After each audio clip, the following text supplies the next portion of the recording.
Welcome back. I want to introduce our next guest, Lori Harding with Dignity Health, and Rob White, a chair with Cap to Cap, which is what you guys are here to talk about. Correct. Cap to Cap, such an exciting thing for our community, great opportunity as well. Let's explain to our viewers what that is. What is Cap to Cap?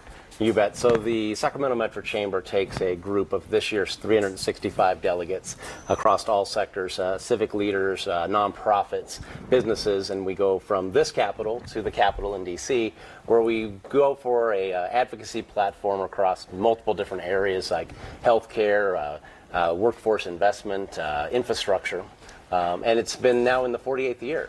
Yeah, 48 years of this. So talk a little bit about what you've seen as a result of participating in something like this. Sure. So every year we go and we spend all of this time to get there, and then we talk about our federal agenda and the things that are important for us to partner with our federal entities on.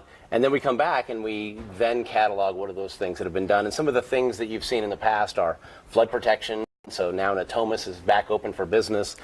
Things like the streetcar in downtown, we have federal funding for that. But then also things like healthcare and educational opportunities like the DREAM Act and how do we move those forward. So it's a real cycle of being able to tell them what we need and then bring those things back and really implement them locally. Yeah, really great to actually see the results on the back end of the trip. Correct. So, Lori, Dignity Health is a big part of this, and there's a big partnership there. Talk about that. Sure. Well, this is my fourth year being a participant. Dignity Health has always been a participant on the healthcare sector, and it's just a wonderful opportunity. As you know, there's a lot of changes in healthcare, so what a great time to be able to go to Washington, D.C., have some influence, talk to the people that are actually making the changes and changing the laws, and hearing from us and how those laws affect the care of the patients that we serve. And this program obviously very important to our region for a lot of the reasons you mentioned, but anything this year that's special that you guys are taking to the Capitol that is going to be highlighted? Sure. So our big three priority issues, and every year we try to zero in on some small bite of this. The big issues are obviously infrastructure, still always a need. Workforce development across healthcare, across our businesses. We need more people to be trained for those jobs.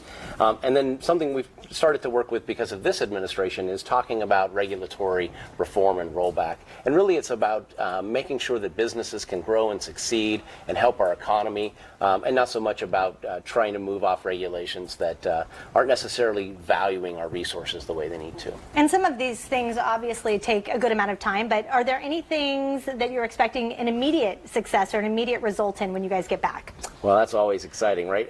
So we're hopeful that, especially in the workforce development area, that there will be some follow-on funding that goes towards not only our universities but our technical trades. Again, healthcare is an always need for people to fill those jobs. And again, things like the DREAM Act, the TEACH Act, et cetera, and moving those agendas forward. We're hopeful that this is really important and that will then result in legislation. Well, great to get an overview from you guys now before you go, and of course we'll be checking back in with you and see how it goes and when you get back as well. But Cap to Cap is happening April 14th to 18th in Washington, D.C. Such an exciting thing to follow there. You can go to the website for more information. Good luck to you guys. Great. Thank you. All right, so much. Martina, over to you. All right, Lori, come on over because every year